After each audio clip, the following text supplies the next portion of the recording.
स्वागत है आप सभी का हिंदी कक्षा 3 में। बच्चों, आज हम एक नई कविता सीखेंगे। इसमें कविता का नाम है हाथी जी ओ हाथी जी, और इस कविता को लिखा है अब्दुल मलिक खान ने। तो शुरू करते हैं।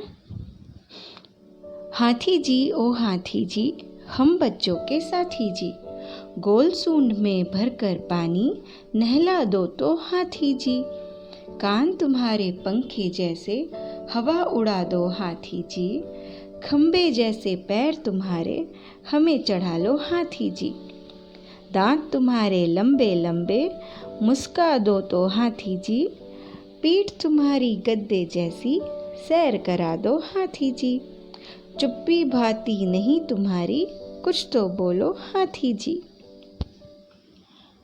तो बच्चों, हाथी तो आपने देखा होगा कितना विशाल होता है ना। और आप लोगों को हाथी बहुत पसंद भी होगा, मुझे मालूम है। बच्चों को हाथी क्यों पसंद है? इस कविता में कहा है हम बच्चों के साथी जी, क्योंकि बच्चों को हाथी के साथ खेलना, उनके ऊपर उनकी पीठ पर सवारी करना बहुत पसंद है। इसलिए कवि ने ऐसा लिखा है, हम बच्चों के साथी जी, गोल सूंड में भरकर पानी नहला दो तो हाथी जी।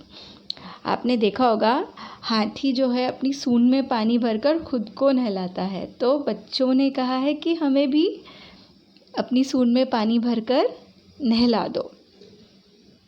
कान तुम्हारे पंखे जैसे हवा उड़ा दो हाथी जी।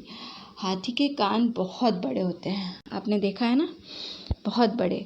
ऐसा लगता है जैसे कोई पंखा, जैसे गांव में हाथ से जो हम पंखा करते हैं, आपने देखा होगा। गांव में तो बिजली नहीं होती, अगर कभी नहीं होती, अभी तो हर जगह बिजली होने लगी है, पर जब नहीं होती, बिजली चली जाती है, तो वहाँ पे हाथ से बने हुए पंखे लोग इस्तेमाल करते हैं।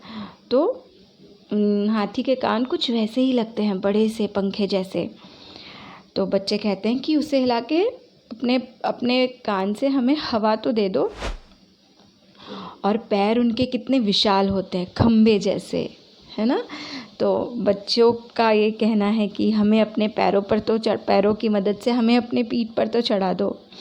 और दांत देखो कितने लंबे लंबे, तो मुस्का तो दो हाथी जी।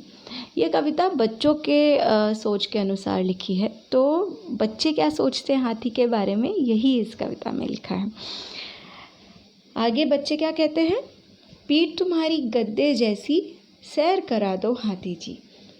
तो क्योंकि हाथी जो है बहुत ही विशाल होता है, तो बच्चे कहते हैं आप तुम्हारी पीठ तो एकदम गद्दे जैसी मखमली है, मुलायम है, तो हमें अपनी पीठ पर बिठाकर सैर तो करा दो हाथी जी, चुप्पी भाती नहीं तुम्हारी कुछ तो बोलो हाथी जी। तो बच्चे क्या कह रहे हैं?